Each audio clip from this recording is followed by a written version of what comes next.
സാധാരണക്കാർക്ക് മാതൃകയാക്കാവുന്ന ഒരു സമ്പാദ്യശീലത്തെക്കുറിച്ച് ഞാൻ ഇതിനു മുൻപ് ഒരു വീഡിയോ ചെയ്തിട്ടുണ്ടായിരുന്നു. അതിൻ്റെ കമൻ്റായിട്ട് ഒരാൾ പറഞ്ഞിട്ടുണ്ട്, ഈ ചിട്ടിയേക്കാൾ ലാഭകരം RD അക്കൗണ്ടാണ് എന്ന്. നമുക്കതിനെക്കുറിച്ചൊന്ന് വിശകലനം ചെയ്യാം.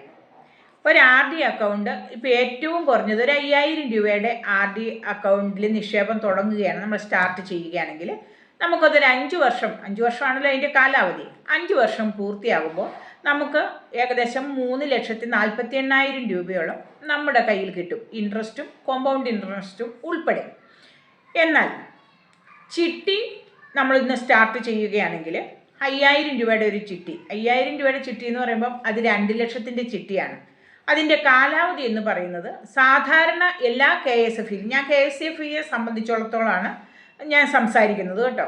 ഇപ്പോൾ KSFEയിലാണെങ്കിൽ അതിൻ്റെ കാലാവധി എന്ന് പറയുന്നത് 40 മാസമാണ്.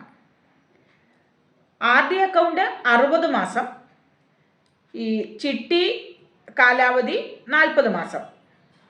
അപ്പോൾ ഈ 40 മാസം കൊണ്ട് നമ്മൾ 2 ലക്ഷത്തിൻ്റെ ചിട്ടി നടത്തി പോവുകയാണെങ്കിൽ എല്ലാ മാസവും 5000 രൂപ നമുക്ക് അടവ് വരുന്നില്ല.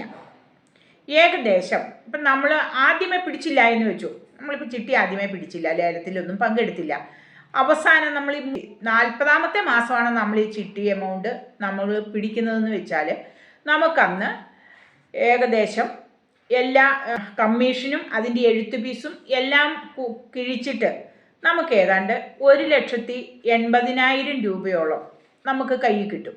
എല്ലാം ടാക്സൊക്കെ ഉണ്ടല്ലോ, അതെല്ലാം കിഴിച്ചിട്ട് 1,80,000 രൂപയോളം കൈ കിട്ടും. അപ്പം നമ്മൾക്ക് ആവറേജ് കണക്കനുസരിച്ച് ഒരു 1,60,000-നും 1,70,000-നും ഉള്ളിലുള്ള ഒരു എമൗണ്ടാണ് നമ്മൾ അടവ് വരുന്നത്. അതായത് ഓരോ മാസവും 5000 രൂപ വെച്ച് നമ്മൾ അടവ് വരുന്നില്ല. എന്നാൽ നമുക്ക് ഈ ചിട്ടി ആദ്യമേ, അതായത് ഫസ്റ്റ് ഇയറിൽ തന്നെ ഏകദേശം ഒരു 3 മന്ത്സ് അല്ലെങ്കിൽ ഒരു 7 മന്ത്സിനുള്ളിൽ നമുക്ക് ഒരു 90,000 രൂപയ്ക്ക് ഈ ചിട്ടി വിളിച്ച് കിട്ടുന്ന ഒരു സാഹചര്യം ഉണ്ടാവുകയാണെങ്കിൽ, അങ്ങനെ കിട്ടണമെങ്കിൽ അതിനുള്ള സമയം എന്ന് പറഞ്ഞാൽ ഏകദേശം ഈ ക്രിസ്തുമസ് ഓണമൊക്കെ വരുമ്പോൾ നല്ല തിരക്കായിരിക്കും, ചിട്ടി വിളിക്കാൻ ഭയങ്കര തിരക്കായിരിക്കും. അതേസമയം ഈ ക്രിസ്തുമസ് അങ്ങ് കഴിയുന്നതിൻ്റെ പിറ്റേ മാസം, അതായത് ഡിസംബർ മാസത്തിൽ ക്രിസ്തുമസ് ആണ്. അപ്പം ജനുവരിയിൽ മിക്കവാറും വിളിക്കാൻ ആൾ കുറവായിരിക്കും. അതിൻ്റെ കാരണം ഈ ക്രിസ്തുമസിന് കയ്യിലുള്ള പൈസയൊക്കെ അടിച്ചു പൊളിച്ച് തീർത്തിട്ട് ഏകദേശം ദാരിദ്ര്യം പോലെ ഇരിക്കുന്ന ഒരു സമയത്ത് ആളുകൾ ജനുവരി മാസത്തിൽ വിളി കുറഞ്ഞിരിക്കും. കാരണം എന്താ, നമ്മൾക്ക് എല്ലാ മാസവും ഈ ലേലത്തിൻ്റെ എമൗണ്ട് എത്രയാണോ ആ എമൗണ്ട് അടച്ചാൽ മാത്രമല്ലേ ചിട്ടി വിളിക്കാൻ പറ്റത്തുള്ളൂ, എന്നാലല്ലേ നമുക്ക് ലേലത്തിൽ പങ്കെടുക്കാൻ പറ്റുള്ളൂ. അതുകൊണ്ട് അങ്ങനെ പൈസ അടയ്ക്കാനില്ലാത്തൊരു ഘട്ടം വരുവാണെങ്കിൽ കുറച്ച് പേരൊക്കെ പിൻവലിയും. അങ്ങനെ വരുമ്പോൾ ഈ ഡിസംബറിലെ ക്രിസ്തുമസ് കഴിഞ്ഞ് ജനുവരിയിലെ വിളിക്കാൻ ആൾ കുറവായിരിക്കും. അതുപോലെ തന്നെ ഓണം, ചിങ്ങമാസം കഴിയുമ്പോൾ അടുത്ത മാസത്തിൽ പിന്നെ നമുക്ക് വിളിക്കാൻ ആളുകൾ കുറവായിരിക്കും. അങ്ങനെയുള്ള ചില സാഹചര്യങ്ങളിലൊക്കെ ചിലപ്പോൾ നമുക്ക് ലാഭത്തിന് കിട്ടിയേക്കാം. ഇനി അതുമല്ല, നമുക്ക് നല്ല ലക്കാണെങ്കിൽ നമുക്ക് ചിലപ്പോൾ 3 മന്ത്സിനുള്ളിലൊക്കെ തന്നെ നമുക്ക് വിളിക്കാൻ ആളില്ലെങ്കിൽ നമുക്ക് ലാഭത്തിന് കിട്ടും.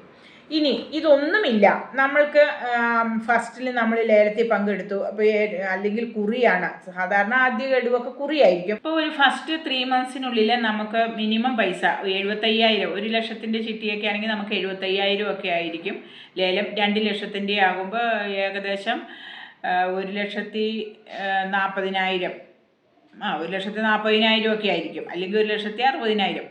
ഇതിൻ്റെ മേളിലേക്ക് പോകാറില്ല. അപ്പോൾ ഈ എമൗണ്ടാണ് നമ്മൾ വിളിച്ചെടുക്കുന്നതെങ്കിൽ നമുക്ക് 2 ലക്ഷത്തിൻ്റെ ഒരു ചിട്ടി, 5000 രൂപയുടെ ഒരു ചിട്ടി കൂടുമ്പോൾ നമുക്ക് ഏകദേശം 1,40,000 രൂപയൊക്കെ ആയിരിക്കും നമ്മുടെ കയ്യിൽ കിട്ടുക. ഈ എമൗണ്ട് നമ്മൾ അതേ സ്ഥാപനത്തിൽ തന്നെ അല്ലെങ്കിൽ പുറത്താണെങ്കിൽ നമ്മളിത് FD ആയിട്ടിടുമ്പോൾ ഇന്നത്തെ ഇൻട്രസ്റ്റ് റേറ്റ് അനുസരിച്ച് 8.25% വരെ നമുക്ക് പലിശ കിട്ടും. അതേ KSFE തന്നെ ഇടുവാണെങ്കിൽ 8.25% വരെ നമുക്ക് പലിശ കിട്ടും. അപ്പോൾ ഈ പലിശ കിഴിച്ചിട്ട് ഏകദേശം ഒരു 510 രൂപയോളം പലിശ വരും, 8.25% വെച്ചാണെങ്കിൽ. അപ്പോൾ ഈ 510 രൂപ കിഴിച്ചിട്ട് ബാക്കിയുള്ള എമൗണ്ട് നമ്മൾ കണ്ടെത്തിയാൽ മതി ഈ ലേല പൈസയിൽ. അപ്പോൾ നമ്മൾ ബാക്കിയുള്ള എമൗണ്ട് അടച്ചു വരുമ്പോൾ എങ്ങനെയൊക്കെ ആയാലും KSFE ചിട്ടിയാണ് നമ്മൾ ചേരുന്നതെങ്കിൽ നമുക്ക് ഏകദേശം അവസാന ഘട്ടത്തിൽ എത്തുമ്പോൾ ഒരു 10,000 അല്ലെങ്കിൽ 20,000 രൂപയോളം നമുക്ക് ലാഭം വരുന്നുള്ളൂ. അതേത് രീതിയിലാണെങ്കിലും അത്രയൊക്കെ തന്നെ എമൗണ്ട് വരുള്ളൂ. പിന്നെ ചിട്ടി കൂടുമ്പോൾ നമുക്കുണ്ടാകുന്ന ബെനിഫിറ്റ് എങ്ങനെയെന്ന് വെച്ചാൽ, ഇപ്പം ഞാനൊരു വാഹനം എടുത്തു.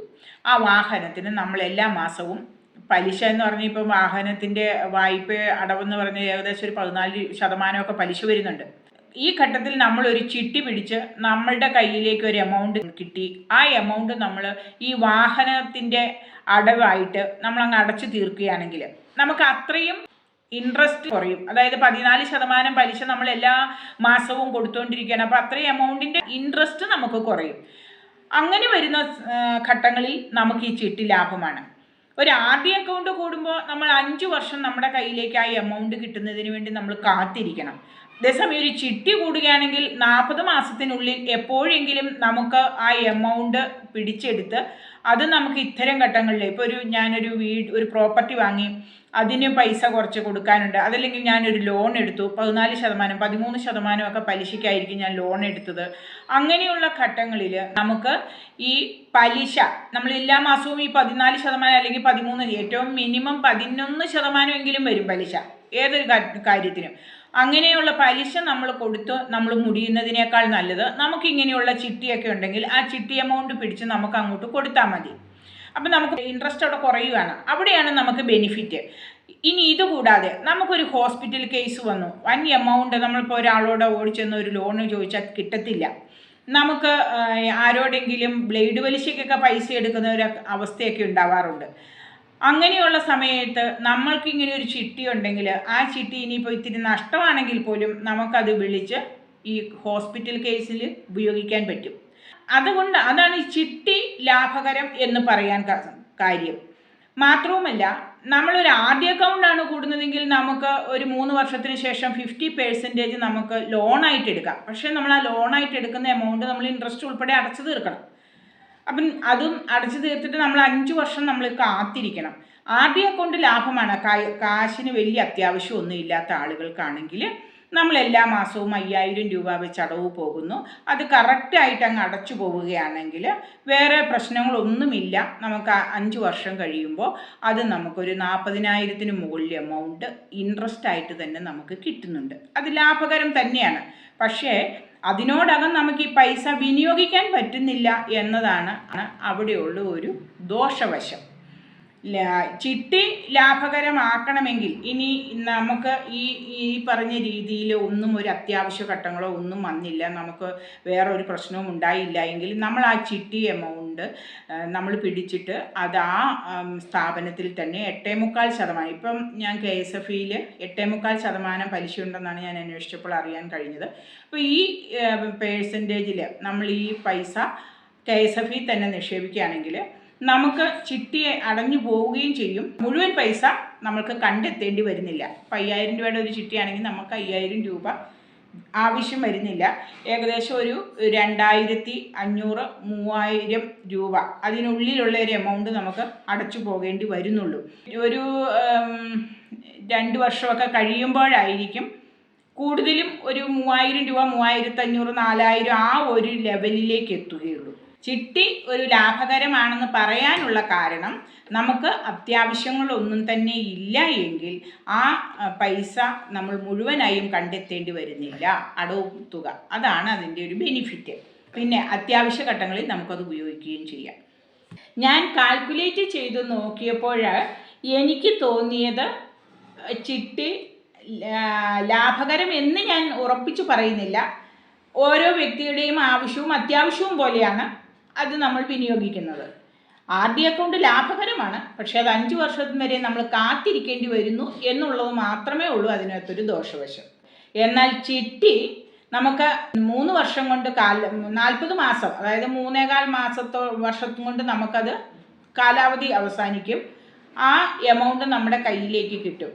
പക്ഷേ ഈ 5,000 രൂപയുടെ ഒരു ചിട്ടി നടത്തി പോവുക എന്ന് പറയുമ്പോൾ 3 വർഷം കൊണ്ട് നമുക്ക് ഈ 3 ലക്ഷം രൂപ വരുന്നില്ല, 1,80,000 രൂപയോളമേ നമുക്കത് സമ്പാദ്യമായിട്ടുണ്ടാവുകയുള്ളൂ.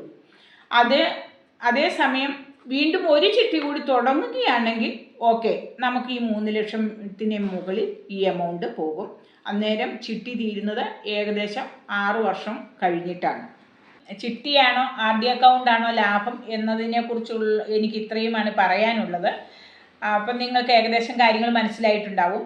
അപ്പോൾ ഇതിന് എന്തെങ്കിലും സജഷൻ ഉണ്ടെങ്കിൽ അല്ലെങ്കിൽ എന്തെങ്കിലും ഡൗട്ട് ഉണ്ടെങ്കിൽ നിങ്ങൾ കമൻ്റായിട്ട് രേഖപ്പെടുത്തണം.